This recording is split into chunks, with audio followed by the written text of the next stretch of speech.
आपको ये धरने देखने का अगस्त 2014 से काफ़ी एक्सपीरियंस है और काफ़ी दफ़ा आप लोगों ने इनसे डील भी किया। कल डी चौक में उनका परसों पहुंच जाना ये काफ़ी बड़ी अचीवमेंट थी, लेकिन उसके आगे क्या हुआ ये मेरे ख्याल में उनके पास उसका जवाब नहीं था, जहां आपने उनको काबू कर लिया। देखिए, ये जो इनका तमाम प्लान था, मैं खुद एक पॉलिटिकल वर्कर के तौर पे हैरान था कि इसकी मंतक और लॉजिक क्या है। आप कोई एक ऐसा मुतालबा लेकर जाते हैं कि जिसमें चलिए पूरा नहीं, आधा नहीं तो 4 आने भी आप उसमें तवक्को रखें कि शायद कोई गुंजाइश निकले। अब ये बुनियाद लेकर आना कि जी इमरान खान साहब को रिहा करा के लेकर जाएंगे। आप नदीम साहब ये बताइए कि क्या इमरान खान साहब किसी डिप्टी कमिश्नर के एग्जेक्टिव ऑर्डर नज़रबंदी के तहत गिरफ्तार हैं, जो एग्जेक्टिव ऑर्डर वापस ले लिया जाएगा? उनकी गिरफ्तारी कानूनी और केसेस के अंदर है, जिसका वाहिद रास्ता अदालती रिलीफ है।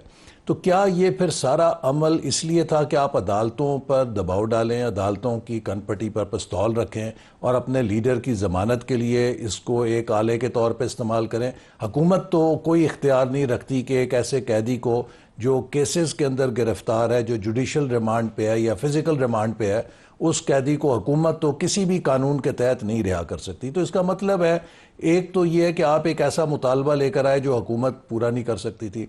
तो फिर दूसरी तो यही सूरत है कि आप जो एक मखसूस स्टाइल है कि आप हर चीज़ दबाव के ज़रिए करने की कोशिश करते हैं, अदालतों पर दबाव डालने की कोशिश करते हैं, इदारों पर दबाव डालने की कोशिश करते हैं, कभी सोशल मीडिया की ट्रोलिंग से, कभी धरनों के साथ। तो या आपकी ये हिकमत अमली हो सकती है। तो ये नॉन स्टार्टर था पहले ही दिन से कि आप कहें कि हम इसलिए जा रहे हैं कि खान साहब को लेकर उठेंगे। लेकिन इमरान पे कोई ऐसा पेंडिंग मुकदमा था नहीं जिसमें बेल ना हो सकती, इसलिए बेल डुएबल ऑप्शन है, अभी भी है, लेकिन तो इसके लिए आप लोगों को इंगेज करना चाहिए था। देखिए, बेहतर रास्ता ये था कि हुकूमत ने नहीं देनी ना, वो बेल तो कोई भी ले अदालत सकता था ने उनका, देनी है ना। क्योंकि कोई बड़ा मुकदमा उन पे पेंडिंग है नहीं है। वो केसेस तो हैं, उनके अंडर ट्रायल हैं, और उनके जो केसेस हैं उसमें बेल देने का इख्तियार एग्जेक्टिव मजिस्ट्रेट को नहीं है, वो मुतलका अदालत ही ने देना है।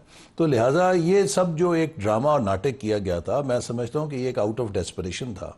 और एक पीटीआई की और इमरान खान साहब की मुझे कोशिश नज़र आती है कि वो किसी किस्म का एनआरओसी कर रहे हैं, क्योंकि उन्हें पता है, देखिए जो केसेस हैं, किसी एक केस में वो ट्रायल को कोऑपरेट नहीं कर रहे। मेरे खिलाफ भी झूठा मुकदमा था, पीटीआई ने बनाया था, इमरान खान ने बनाया था। यकीन कीजिए कि मेरी कोशिश होती थी कि डेली ट्रायल हो। ये झूठा केस है, ये अगर लोअर कोर्ट में सज़ा भी होगी तो हायर कोर्ट में जाके ख़त्म हो जाएगा, इसको जल्द अज जल्द फैसला हो। अच्छा, इनके यहाँ तमाम वकील इस काम पे लगे हुए हैं कि किस तरह ट्रायल को हम मौखर करें। फॉरेन फंडिंग केस इन्होंने 5 से 7 साल इसी तरह लटकाया। लेकिन एहसन साहब, आपको ये जो इनका प्रोटेस्ट मार्च था, इसमें एक चीज़ नजर आई है कि केपी से बहुत ज़्यादा सपोर्ट इमरान की मौजूद है, बड़ी तादाद में लोग ये देखें ना, लेकिन बाकी सूबों से नहीं आए। नहीं, अब आप लोगों को इसके पोर्ट्रेल में थोड़ा सा एहतियात करनी पड़ेगी। मैं आज प्रेस कॉन्फ्रेंस आप लोगों की सुन रहा था, उसके अंदर आप एक तो उनको सारों को फसादी या इस तरह के अल्फाज या इंतशार पसंद और दहशत गर्दी से ताबीर करते हैं, थोड़ा सा गुरेज करना चाहिए। पॉलिटिकल प्रोटेस्टर्स में और दहशत गर्द में फ़र्क होता है। बलूचिस्तान से लोग आए, नहीं आए। लार्जली केपी का, सिंध से लोग आए, नहीं आए। पंजाब से लोग आए, नहीं आए। अच्छा, अब केपी से क्यों आए? केपी से लोग इसलिए आए कि हुकूमत के तमाम वसाइल झोंक कर आपके टीवी पर खबरें आती रहीं कि एमएनएज एमपीएस को पैसे बांटे गए कि आप लोगों को लेकर आए। ठीक है, उसमें उनका एक कोर ग्रुप उनके वर्कर्स का भी होगा, लेकिन बाय एंड लार्ज ये लोगों को पैसे देकर सरकारी वसाइल के लालच में सरकारी मुलाजमीन का एक पूरा टोला लेकर आ गए। आज अगर केपी की हुकूमत ख़त्म हो जाए, मैं देखूंगा कि ये जो कहते हैं कि हम 15,000 या जितने भी 20,000 लोग काफिले में लेकर आए सारों में, इससे ज़्यादा तादाद थी, 25 कर लें, 30 कर लें, कितनी भी हो, बहुत साइजेबल नंबर था। और लेकिन अगर ये हुकूमत आज ख़त्म होती है इनकी, मैं आपसे पूछूंगा कि ये 1,000 बंदा भी निकाल के ले आए। क्या आपका इरादा है उनकी हुकूमत खत्म करने? ये तो आईनी और कानूनी जवाज तो खुद फराहम किया है उन्होंने। क्या कंसिडरेशन है गवर्नर राय लगाने? ये इसकी तो हाईएस्ट लेवल पे फैसला होगा, लेकिन मेरी ज़ाती राय पूछें तो केपी गवर्नमेंट ने वो तमाम शराइत पूरी कर दी हैं कि जो आइन ये कहता है कि किसी सूबे के अंदर आइन के मुताबिक हुकूमत ना चल रही हो। मैं उसकी एक मिसाल किया गया, मैं उसकी मिसाल क्या प्राइम मिनिस्टर ने मीटिंग में इस पे गौर किया? देखिए ना, मैं मिसाल देता हूँ। कुरम के अंदर और पारा चिनार के अंदर 100 के करीब अफराद न सिर्फ हलाक हुए हैं बल्कि सफाकाना तौर पे कत्ल किए जा रहे हैं। हर रोज़ खबर आ रही है। आप बताइए, वज़ीर आला ने किसी एक दिन उस पर गौर किया? क्या काबीना ने किसी एक दिन उस पर कोशिश की है कि उस आग को बुझाने की कोशिश करें?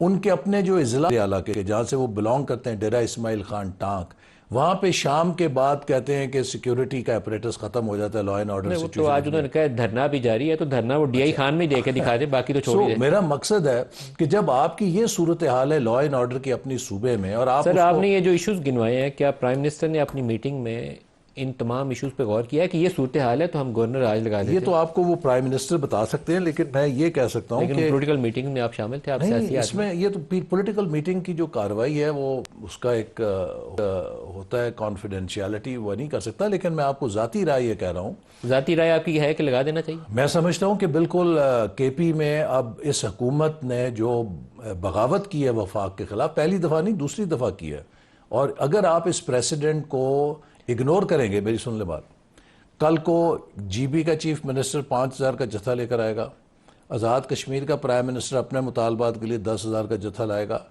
चीफ मिनिस्टर पंजाब तो 1 लाख 2 लाख बंदे भी लेकर आ सकते हैं, साथ ही है यहाँ पे इतना बड़ा सूबा है, सिंध से एक जत्था आ सकता है, बलूचिस्तान से जत्था आ सकता है। ये तो अनारकी है मुल्क के अंदर। देखिए, ये कोई आपकी ज़ाती राय है कि गवर्नर आज लगाना चाहिए या नहीं लगाना? मेरी ज़ाती राय है कि अब केपी के जो हालात हैं और जो कॉन्स्टिट्यूशन की खिलाफ वर्जी की गई है, it is a ripe case कि वहाँ पे लगना चाहिए अगर हमने मुल्क के अंदर ऑर्डर बहाल करना है। वगरना देखिए, जिस दिन ये आए 4,000 पॉइंट स्टॉक मार्केट गिर गई, इनका धरना नाकाम हुआ, ये जूतियां छोड़ के भाग के गए, स्टॉक मार्केट को 4-5 हज़ार ऊपर चली गई है। लेकिन ये एक इंडिकेटर है कि ये तखरीबी कुव्वत है। और तामीरी कुव्वत किससे है, कॉन्फिडेंस किससे आ रहा है? इनकी पसपाई से मार्केट में कॉन्फिडेंस आ रहा है, और इनकी जाहरियत से मार्केट गिर जाती है।